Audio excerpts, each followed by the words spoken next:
자, 지금 외신에서 난리가 났어요. 일론 머스크가 틱톡을 인수할지도 모른다는 소문이 돌고 있습니다. 지금 중국 당국이 틱톡 미 법인을 일론 머스크의 매각을 검토한다는 소식이 들리면서 세간의 화제가 되고 있는데 이 사건의 진실을 한번 파헤쳐 보겠습니다.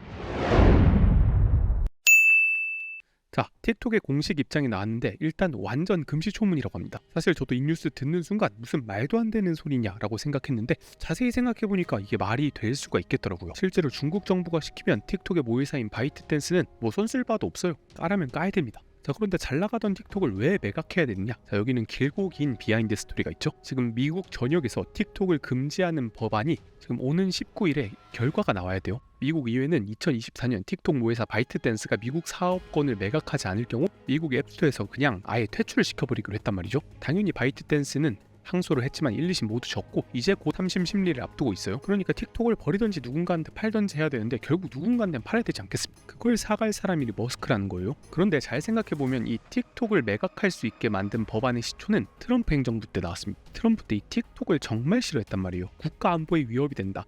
우리 내부 기밀을 전부 다 빼간다. 이런 식으로 해서 중국 기업들을 싸그리 다 몰아냈죠. 그런데 여기서 또 반전이 일어납니다. 최근 트럼프가 무슨 말을 했는지 알아요? 잠깐 기다려봐라. 틱톡을 왜 미국에서 몰아내냐라는 말을 합니다. 이거 진짜 웃긴 상황입니다.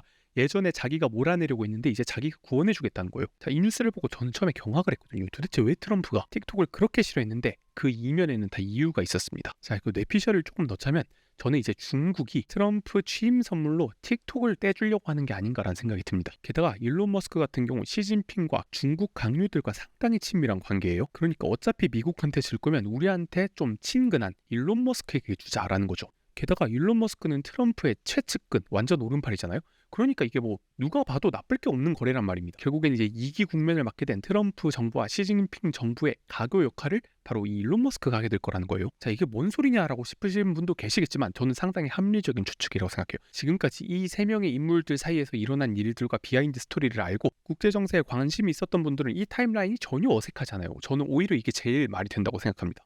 자, 게다가 머스크도 역시 틱톡이 필요합니다. 왜? 이미 머스크는 X를 가지고 있고 XAI라는 기업을 가지고 있어요. 여러분, 24년 기준으로 가장 사용자가 많은 SNS 플랫폼은 뭐라고 생각하십니까? 네, 당연히 1등은 페이스북이고요. 무려 22.4%. 그 다음은 인스타그램. 그 다음은 스냅챗으로 10%입니다. 자, 이 1, 2, 3등 모두 다 이 메타의 SNS예요. 메타가 참 대단하긴 하죠. 거의 40% 점유율을 갖고 있어요. 그런데 틱톡의 점유율과 트위터의 점유율을 합치게 되면 25%가 넘으면서 메타에 어느 정도 필적할 만한 그런 SNS 플랫폼이 만들어지거든요. 그런데 여러분, 메타가 어떤 회사입니까? 세계 시총 7위권 안에 들어가는 초거대 빅테크 기업이란 말이에요.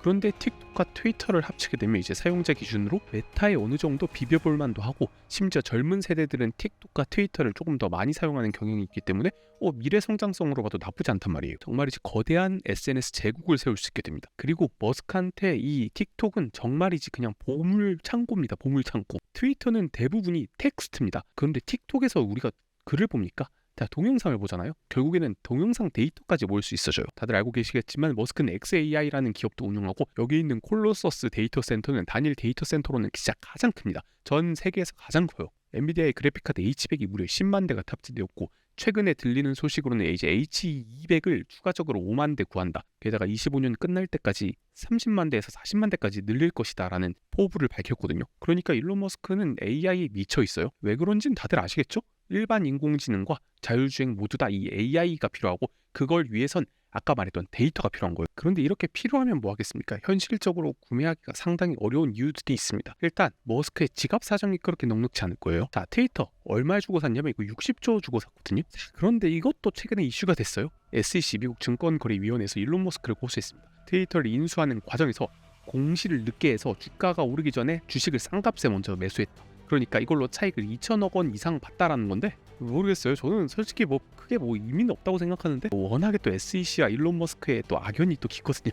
아마 좀 그런 데서 나오지 않았을까. 그리고 저는 이 60조 소신 발언하자면 너무 비싸게 주고 샀어요. 솔직히 말해서 60 몇 조 주고 샀는데 조금만 더 기다렸다면 아마 30조도 안 되는 가격에 싸게 매입할 수 있었을 것 같아요. 아마 머스크 형한테 물어봐도 인정할 겁니다. 지금 가치는 아마 60조가 안 될 것 같기도 하고요. 자, 그런데 지금 틱톡 같은 경우 이제 미국 법인만 따로 떼서 보자면 블룸버그 추산으로는 대략 60조 원 정도, 그러니까 예전에 트위터 규모랑 비슷한 정도로 보고 있더라고요. 사실 틱톡에 아무 문제가 없었더라면 100조 이상의 가치를 인정받았겠지만 지금 어찌됐건 싸게 헐값에 팔려야 되기 때문에 어쩔 수 없이 좀 가치를 많이 디프리시에이트한 경향이 없지 않아 있습니다. 뭐 그건 그렇고 이제 일론 머스크가 과연 이걸 또 살 수가 있느냐라는 게 관건이겠죠. 테슬라 주주분들이라면 다 알고 계실 겁니다. 트위터를 살 때 어떻게 샀냐? 테슬라 주식을 팔고 테슬라 주식을 담보로 잡아서 대출을 받았단 말이에요. 자, 그런데 그 대출 상환도 아직 많이 남았어요. 자, 그러면 일론 머스크가 물론 세계 최고의 부자지만 이거를 한 방에 딱 현금으로 지를 만할 돈을 어디서 구하냐? 자, 이제 다들 걱정하시는 게 뭐냐? 또 테슬라 주식을 팔지 않을까? 자, 이러면 또 이제 테슬라 주식은 엄청나게 떨어지게 되는 거거든요. 이게 많이들 걱정하실 텐데 글쎄요. 이 부분에 대해서는 저도 뭐라 말을 못 하겠습니다. 아마 팔 수도 있을 것 같아요. 물론 뭐 당분간은 안 팔겠다라고는 말은 했지만서도 또 일론 머스크 입장에서는 이거 테슬라 주가도 많이 올랐겠다. 근데 틱톡도 필요하겠다. 아주 탈탈할 것 같거든요. 물론 이건 저의 뇌피셜일 뿐입니다만 근데 이 가능성 어느 정도 염두해야 되지 않을까라는 생각을 합니다. 물론 다른 방법도 있습니다. 스페이스 X나 스타링크 등 XAI도 있겠고요. 뭐 팔 게 정말 많습니다. 사업부만 일부 매각해도 되고 이퀴티 카브아웃이라고 해서 주식만 따로 매각할 수도 있고 정말 많은 방법으로 자금을 파이낸싱할 수 있습니다. 진짜 몇백조 원까지도 원하면 파이낸싱 할 수는 있을 것 같아요. 그럴 이유도 없고 좀 출혈도 크겠지만 말이에요. 그리고 이게 또 머스크 혼자만 있는 게 아니지 않습니까? 이 뒷배가 미국의 대통령인 트럼프인데 이거 뭐 못하는 일이 있을까요, 둘이서? 솔직히 바이든 때 이 말 나왔으면은 뭐 개소리하지 말라라는 말이 절로 나왔겠지만 이 둘이 합쳐놓으니까 무슨 짓을 한다고 해도 이상하지가 않습니다. 약간 돌아있는 사람들이기 때문에 틱톡이 아니라 뭐 중국 알리바바랑 텐센트를 사온다고 해도 뭐 그럴듯할 것 같거든요. 실제로 법률이나 행정적 지원이 가능할 거고 심지어 연방정부 측에서 그랜트, 보조금까지도 줄 수가 있습니다. 뭐 말도 안 되는 소리냐 하실 건데 저는 이 두 사람이라면 뭐든지 가능할 거라고 보거든요. 확실하게 본인들의 이익과 미국의 이익이 합치된다면 뭐 수단과 방법을 가릴 사람들이 아니기 때문에 뭐 어떻게 될지 모르겠습니다. 자, 마지막 뉴스입니다. 모건 스탠리가 테슬라의 목표 주가를 최대 800불, 불 케이스의 경우 800불을 목표로 잡았어요.